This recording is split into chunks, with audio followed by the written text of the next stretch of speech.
Today's guest on our Life and Living podcast is Gerald J. Leonard. Now, Gerald is a very, very interesting man, as you will hear in the interview. He's the CEO of Principles of Execution, which is a consultancy business that really focuses on project teams and making project teams really, really effective. His background, interestingly, in his career started off as a musician, and he's a very, very highly accomplished musician, and he still does work as a musician, but he moved into IT and then became a consultant in that space. And he has written a couple of books. One is called Workplace Jazz, and the other is The Culture is the Bass. So as you can see how he actually brings in the music to his business. But he really actually brings some lovely parallels between music, orchestras, understanding music, how musicians work together, and then how teams do, and how, as the conductor of the orchestra, what that means from a leadership perspective. So he's got some great tips. He's got some great thinking in terms of understanding how to really leverage neuroscience to become an effective leader and a person who's got impact on others. So I really, really recommend the books. I really recommend listening to Gerald in this interview, and I encourage you to sit back and enjoy this very, very interesting interview with Gerald J. Leonard.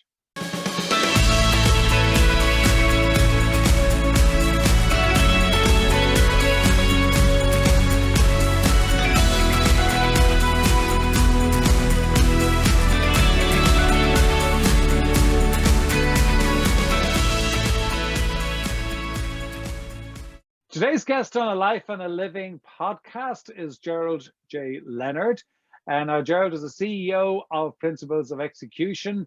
And in what they say they do is they help CIOs, VPs, and directors of project management, and to quote unquote, create productive project teams that can accomplish more every day. So, Gerald, you're very welcome here today. Well, thank you for having me. Oh, listen, it's fantastic to have you. You might just give a bit of context, because you've got a lovely, and we get into it, the combination of music and business, and how you weave those two together so successfully. And we talk about your books as well. But maybe Right. You might just give a little bit of background to your journey to be CEO of Principles of Execution. Sure. Well, John, it started off with me going to school for music. As I say in my books, I started playing guitar after stealing my sister's guitar at 12 years old, and I just fell in love with music, and it's been a part of my life ever since. So I went and did my bachelor's and master's in music, studied, moved to New York, played as a professional musician, and decided I wanted to switch careers when I had a family, because I didn't want to be on the road as much. And I got into IT at the time, where if you could spell IT, you could get in. There was a lot going on at the time. And what was really interesting was I realized I didn't have to go back and get another master's degree if I just pursued certification. So I did. And I realized that project management was something that I naturally did as a part of who I was. And I was consulting and performing at the same time in various bands or orchestras or music concerts, and then consulting. And I started noticing between the two venues similarities. And that led me to, after doing some speaking and presenting various topics on project management, that business and music had a lot in common, but that a lot of things that we did as musicians naturally together were a little bit not as natural for the business. And I really wanted to start showing how those two things could really be integrated, and what really business and professionals could learn from musicians, and how they could implement a lot of the strategies and techniques that musicians use in working together. And so that led me to write my first book, Culture is the Bass. And it also came out around that time where that song, All About That Bass, All About That Bass. And so that was very popular. And so that kind of helped spur the idea on as well. But it was just kind of sharing that idea and getting input on it, and then realizing that there was a story there. Right. And you've recently published your new book called Workplace Jazz, which we'll go on and talk a little bit about. Yes. But when you say, I mean, it was quite a journey to go from, learning guitar, that was your sister's guitar, to then becoming a musician, to then go into IT, then to enter a consultancy. That was kind of a slightly circuitous route to become a consultant.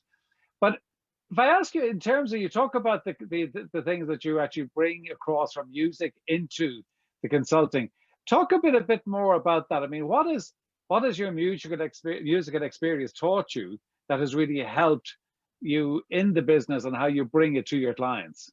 Right. So one of the things about music is, as a musician, whether you're a classical musician or a jazz musician, one of the main things you want to do as a musician is to learn your instrument.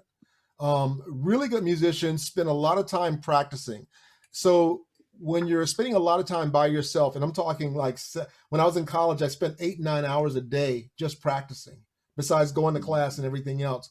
And then as a professional, I would spend a couple hours a day practicing and then playing and so on. But what you start realizing is that, one, you learn to listen, because to play in tune, especially if you're playing an upright or an instrument that doesn't have frets, you have to really listen to the tone that you're playing. You have to listen to your intonation. You also have to listen to other musicians. And the way you get better as a musician is you play with musicians who are much better than you. So it's a humbling experience, but you have to listen to them, listen to their style, and you're basically mimicking them.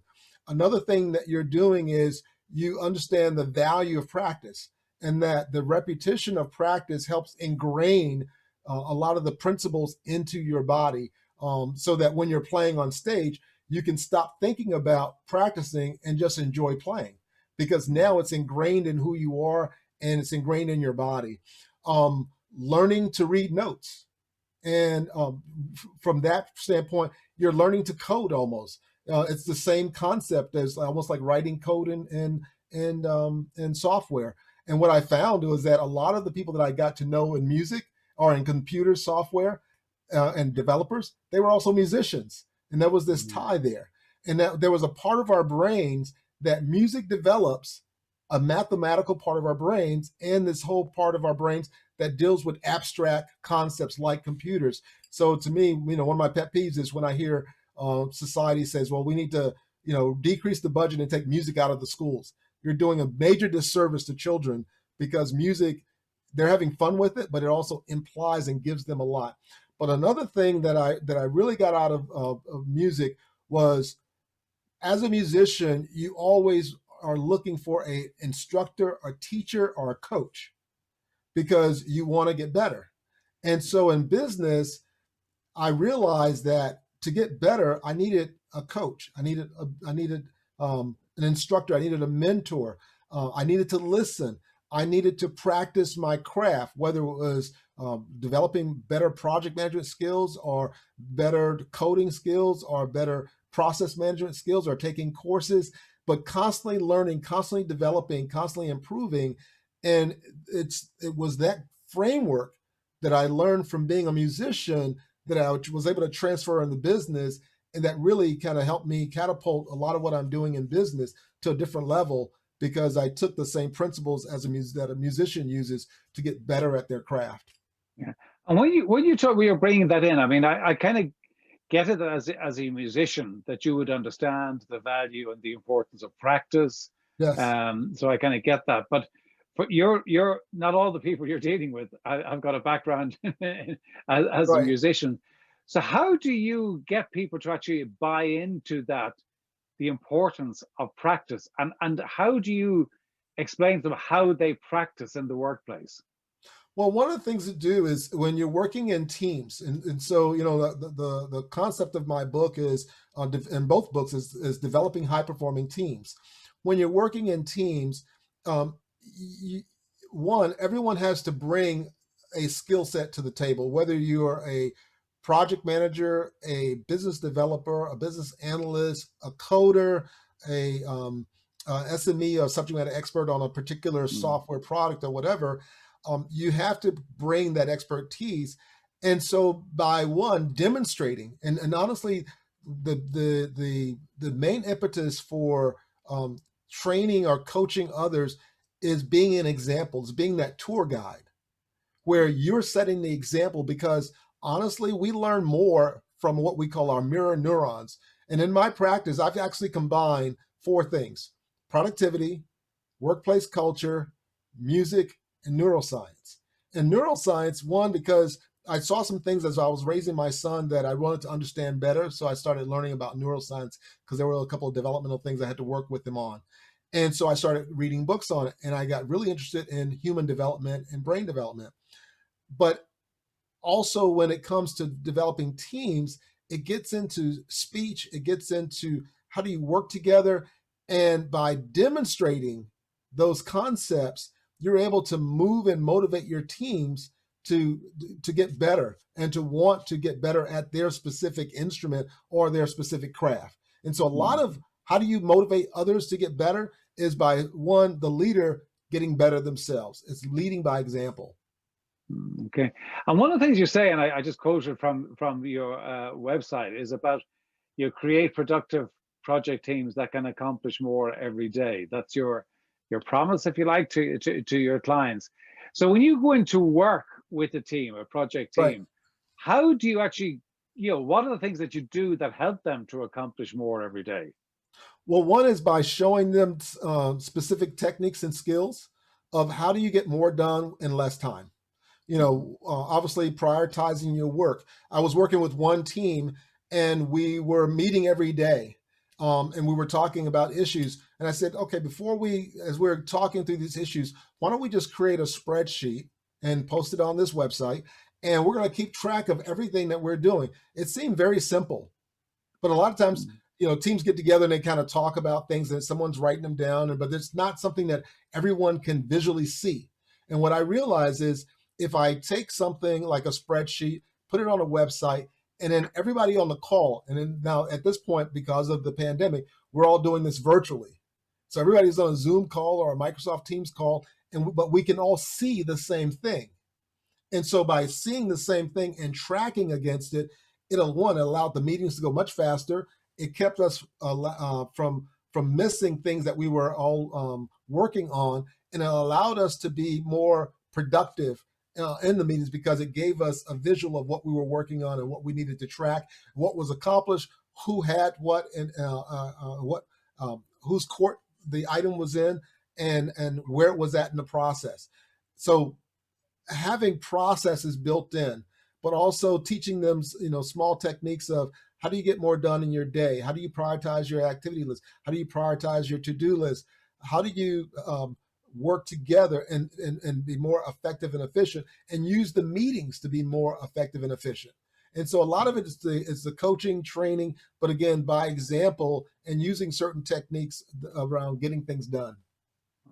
And using the example of a conductor of an orchestra. I mean, if you're the conductor of the orchestra, you're a conductor of, a group of very highly skilled, highly talented people who make up, and you're trying to create the symphony out of all of these different, people with different instruments and everything, so that analogy works. But when you bring that into the workplace today, what sort of leadership is required in today's working environment? Because, if you go back to the analogy of the conductor of the orchestra doesn't tell everybody what note they've got to hit every time. Right. They're actually trusting that they can get it together. So it's a very nice, it's a lovely analogy actually. But what sort of leadership is required today? Well, one, that trust. So trust is a big is a really big concept in this process. You have to trust and respect that, one, you've brought the right people on the team, or as Jim Collins would say, you put the right people on the bus, and then you put them in the right seats on the bus. And by saying that, just like in music, when you bring a very talented group of musicians together, the piano player is not going to tell the bass player or the drummer how to play their instrument. They're going to say, well, here's what I'm trying to do. And they may play some music and they may play a style. And they say, this is what I'm going for. And the drummer or the bass player or the horn player will pick up on that. But they're bringing this whole craft that they've developed themselves. And again, because of listening and just the things that we learn as musicians, they know, okay, I need to really pay attention. I need to work with this person. There's a give and take. honestly, in my experience, is that professionals today are much more like musicians, where they have really worked on their craft, whether they are a graphic designer, whether they are a coder, whether they're a business analyst. Most people that I've worked with, they come in and they know their craft. And so by freeing them up and saying, I respect you and trust you as a graphic designer or a business analyst to do your job and to know your work, and I'm going to give you that until you show me otherwise. I'm going to give you that respect and give you that trust and get your advice and input. And by doing that, you pull them in. And here's how, and two, what it does, it creates buy-in. I talk a lot about buy-in in my first book, and I always say buy-in is a team sport. But buy-in happens when everyone has a part of creating the overall outcome or creating the process. And they buy into the vision, they buy into the goals, they buy into the dream, they buy into the process. So you have to create an environment where people feel trusted and respected, and then they will buy into your vision. And that's a different style of leadership than what existed many years ago, isn't it? Exactly. So the command and control style doesn't work in this environment. It really doesn't work. And one of the things too that happens is, how do you get diverse? And I'm not just talking about diverse from the standpoint of race and creeds and colors and so on, but just diverse thought process. How do you get a diverse mindset within a company to kind of step outside the box and do innovative things? Well, it's by respecting the diversity of thought and being open to that, being willing to experiment and accepting that and trusting that everyone has the right intention. And again, they're bringing the right skills to the table, and that they're looking to give their best, and they join the team because they want to be a part of something that's going to be great. Yeah. You mentioned there earlier on, Gerald, I'm just curious just to come back to it. You talked about the process of mirror neurons. Yes. And how that works in an orchestra. Can you just elaborate on that? Because I mean, those mirror neurons, you're saying that they get activated when people work together. Can you just elaborate on that? Because I just found that really interesting. Right. Well, think about it this way. Here's an example. If you have a Peloton or some kind of workout bicycle or a lot of the equipment nowadays, you have the mirror, right? You have the Peloton, or you have the walker where you see the person. Well, one of the reasons that's so effective is that the idea of the mirror neurons is that we learn more by watching what other people do than actually listening to what they say. Watch any parent and child situation. The parent could say, oh, you're such a great person. You're such a great person. You're such a great person. But if the parent at home is saying to themselves, I'm not that great, I'm not this, I'm not that, and they're living that way, then the child is going to grow up naturally being more negative than, even though the parent is encouraging them to be positive, because they're seeing and they're going to mimic what they see. So if we want our teams to grow and to become their best, then we have to be, as leaders, we have to be our best. Think about it this way. If you're walking down the street and someone smiles, what do? Do you frown? Yeah, you smile. Yeah, you smile. Yeah. Well, that is the mirror neuron effect in practice in real time. And so if you're on a Zoom call and the call's not going well, and the leader stops, takes a deep breath and smiles and tells a joke, everybody lightens up, everybody smiles, it becomes a lot more friendlier, and everyone gets back into the meeting. So we have the ability as leaders to set the stage and use this neurological concept called the mirror neuron effect to really engage our team and to train our teams even without words, because people watch your example more than they watch your words. Is that what you mean when you say that to be a great leader, you've got to leverage neuroscience? Is that what you're saying? Exactly. So I've done a certification in what they call conversational intelligence. Judith Laser, who recently passed away a couple of years ago, wrote a book called Conversational Intelligence, and it was on the neuroscience of conversations, which is conversations drive culture. And culture is one of my 4 quadrants of principles in my practice. So I read the book, I took the courses, got the certification, in that process, I learned that when we talk with each other, if we're having a great conversation and you're enjoying it, it's because your brain starts producing neurochemicals like dopamine, serotonin, and GABA. If I'm in a conversation and it's not going well and it's become stressful, even if it's over the phone and I can't see you and I'm feeling frustrated, it's because my brain is starting to produce cortisol and adrenaline. So if I know that as a leader, I can use neuroscience to create a high-performing team. I can use the principles of mirror neurons again to set an example that my team will follow. And I can also use the principles of positive and negative neurochemicals by knowing that if I create meetings that are open and engaging and positive, then it's going to produce naturally in my team members these positive neurochemicals even without their permission. It's just going to produce it because you walk away feeling, I really enjoyed that meeting. Well, you enjoyed it because, you know, your brain produced dopamine and serotonin and GABA and all the positive things that we all love to have in our bodies. And so we have that control if we understand how to use it. Okay. And I mean, if you look at here we are in January of 2021, and for so many people, so many people, 2020 was such a challenging year, a difficult year, and it's continuing into this year. You know, so many businesses have shut down, so many businesses have been really challenged. From your perspective and the work that you're doing, what advice are you giving to leaders? Because their job is still to actually lead their people, but you know, it's challenging. So what advice are you giving in these kind of times of crisis? Well, if you think about, go back to the Great Depression, it was the Great Depression and a lot of people suffered and a lot of things happened. But it was also a time when you had more people becoming millionaires and new businesses starting up. Well, what was the difference? The difference was mindset. And so what I'm encouraging my clients to do is to really use this time to establish their breakthrough goals and work on their mindset and work on a mindset that is positive, visualize themselves living this new future or living this new vision with their teams and having a growth mindset and not being caught up and realize that we have the constraint of the pandemic. We have to work within that constraint. We have to work virtually.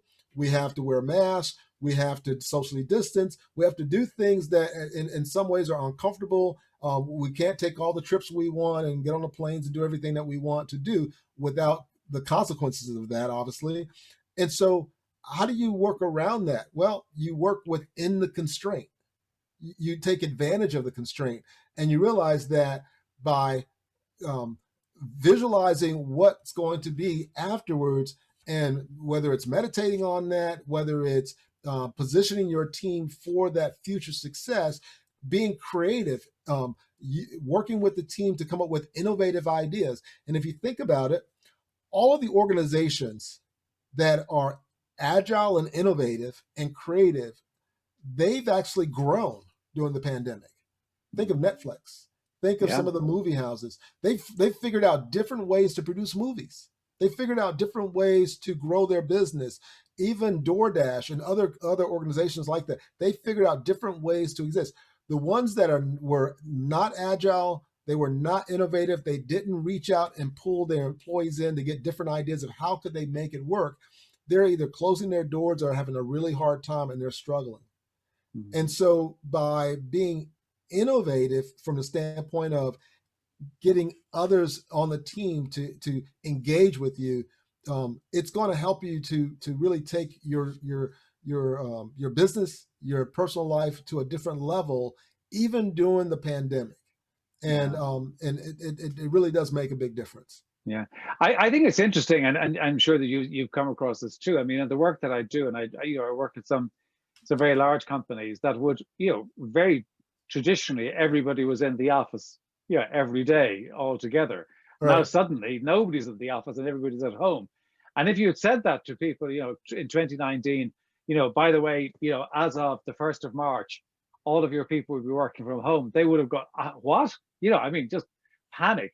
But the reality is people are adaptable and people have adopted. And Yes. there are very few organizations that I'm talking to where they're saying, the productivity is awful, it's down. It's not. People have adapted to it. Yes, with difficulty, yes, with challenges, and undoubtedly, particularly if you're homeschooling and things like that. But the ability of the human being to adapt to circumstances, I think, is just quite extraordinary. And I think we've seen huge examples of that in the last year. Right. And what's neat about this whole process, because I work with a lot of companies and a lot of my clients are working from home, and we have Zoom calls and Microsoft Team calls where we're using the cameras and so on. And what's neat is everyone's becoming more human, because they may have a meeting and the baby's crying and they go, okay, well, my husband had to go out, or my wife had to go out, and everybody on the call is like, listen, I've had kids. Let's go. And so it's like, before we were pretending to be this professional, snobby, folks who were just, we had to everything had to be pressed and sharp and everything else. Yeah, and the veneer was, and now it's like, listen, he's having a little cold or whatever, or the dog jumps on the couch, or the dog's on the sofa, trying to sleep. And you're really beginning to see people, and it's kind of humanized work, and it's kind of humanized the teams that work together, and we're seeing each other for who we are as human beings. Absolutely fascinating. Gerald, we could go on. This has been great stuff, and I love the topic, and I love the way that you weaved in kind of the music and into business, and it just makes so much sense. And I would have to say that, your writing is so good. I think the Workplace Jazz book is really so well worth it. I highly recommend people to get it. But before we get on, you can tell people how to get in touch with you. 2 questions that I ask everybody is, one, a book other than your own that's made a significant impact upon you. What's the book and what impact did it have? Okay, so the book that I will recommend is one called The Anticipatory Organization, and it's from a gentleman named Daniel Burrus. Now, Daniel is a futurist in technology and in business. And what he does is he studies hard and soft trends. And what the impact that it's had on me is, by learning his principles and concepts, I've been able to look at my own business and realize that there are certain hard trends that are going to happen regardless of, no matter what I do. And that there are certain soft trends because of those hard trends that may happen or may not happen, depends on how I position things in my business. And so by understanding what the hard trends are and how I can take advantage of them, it's helped me to leverage some of the concepts. So a lot of things that I've been doing around my book and around my consulting, around my music, is based on things that I've learned from Daniel in his book, The Anticipatory Organization. And he also has an online program that goes along with it. And it's it's really solid material. Really, a lot of great thought leadership has gone into it, and research has gone into it. And I've gotten to know him personally, and it's a great book. Well, that's a new one for me, so that goes on the list of ones to get, because you certainly sold me on the idea of it. Second question is daily rituals, because one of the things I know from interviewing successful people is they all have daily rituals. They might be very different, but they all have them, and I'm just curious what yours are and what they do for you. Well, I have a kind of a cadence in the morning where I get up, and there are 3 or 4 things I try to get in every day. One is I try to spend time, and I literally have a binder. This is not the one, but it's one like it. And I basically write out over 2 pages my goals as affirmations. And I basically handwrite them out. And while I'm writing them out, I listen to meditative or basically a meditative type music and words. And it puts me in a mood of just really spending time reflecting on where I'm going, where do I want to go? And because the neuroscience behind that is, when you visualize and write out where you're going and your goals, you're actually reprogramming your cells. You're reprogramming your brain cells. You're reprogramming your body. And so that throughout the day, you're subconsciously thinking about where you're going, and you're turning on your reactivating system, your reticular activating system. Another thing that I do is I spend time in the Bible. I spend time in prayer. And then I jump on my Peloton and I spend 20 minutes getting a good workout. And by doing those getting those things in the morning, I start off kind of reflecting on not just the news and where things are going. Oh, it's bad. It's no. Okay, regardless of what's going on out there, it's really what's going on in here that matters. And if I can settle, get calm, and meditate and focus my mind on where I'm going, irregardless of what's going on the outside, it's kind of mind over matter. My mind's going to create the things that matter in my life.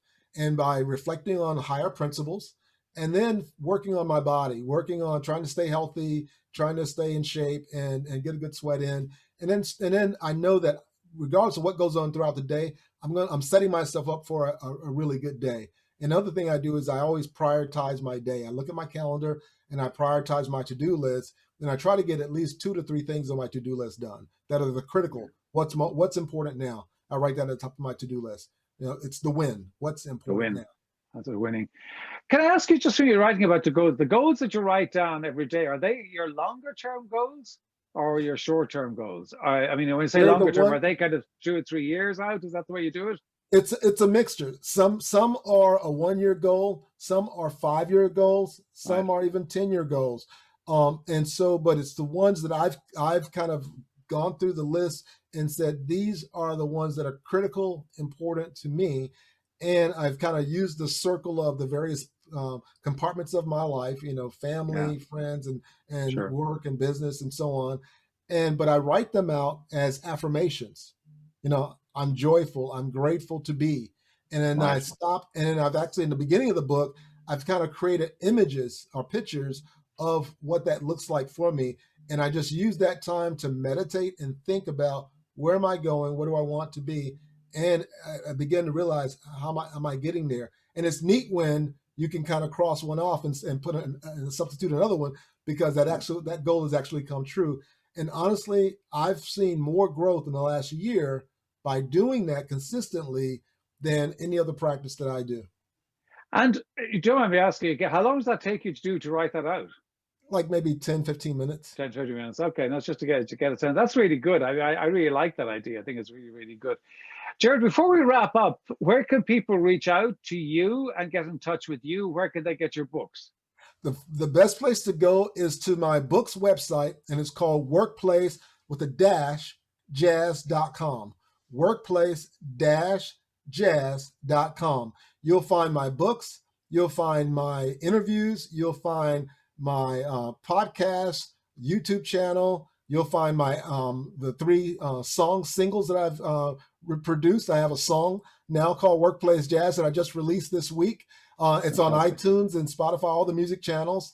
And you'll find how to contact me and where to get the book at.